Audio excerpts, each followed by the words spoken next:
T'as l'air joyeuse aujourd'hui. Yeah, je participe au Neuro 180, mais comment t'as-tu remarqué cela?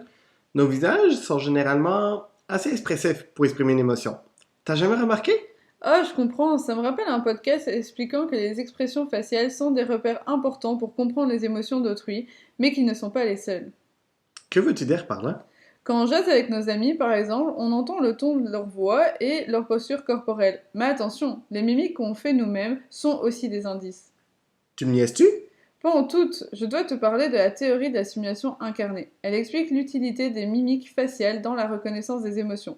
Les êtres humains décodent les expressions émotionnelles des autres en imitant les expressions perçues automatiquement avec leur propre musculature faciale.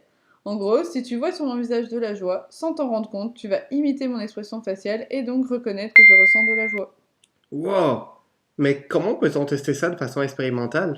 Justement, une équipe a testé cela en répartissant des participants en deux groupes. La moitié se voyait étaler du gel contraignant les mouvements du visage et donc la possibilité de faire du feedback facial, et l'autre moitié se voyait appliquer ce gel sur leurs bras.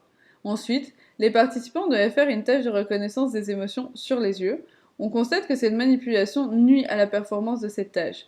C'est ouf, non? Les chercheurs ont prouvé que les feedbacks faciaux ont un rôle dans la reconnaissance des émotions faciales. Ok, je comprends. Mais si les feedbacks faciaux ont une importance pour nous permettre de reconnaître les émotions, les personnes qui ont une paralysie faciale ou un problème musculaire devraient avoir des difficultés pour reconnaître les émotions, non? Oui, exactement.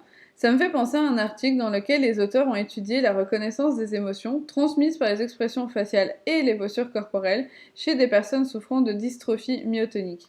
Et qu'est-ce que c'est? C'est une maladie qui se caractérise par une dégénérescence progressive au niveau musculaire, provoquant des difficultés à faire des mimiques. Dans leur étude, les participants effectuaient une tâche de reconnaissance émotionnelle sur des corps et des visages. Les résultats confirment que les patients avec la maladie ont un déficit dans la reconnaissance des émotions faciales et des postures émotionnelles. D'accord. Alors, je retiens trois choses de cette présentation. Premièrement, nous faisons des mimiques faciales naturellement lorsque l'on perçoit les émotions du visage des autres. Deuxièmement, la théorie des simulations incarnées explique ce lien entre nos propres mimiques et la reconnaissance des émotions. Troisièmement, chez les personnes qui ont des difficultés à exprimer des feedbacks faciaux, on voit aussi qu'ils ont des difficultés à reconnaître les émotions. Et j'ai trouvé ça tellement fascinant. Est-ce que tu veux faire le concours Neuro 180 avec moi? On pourrait le faire et nuancer.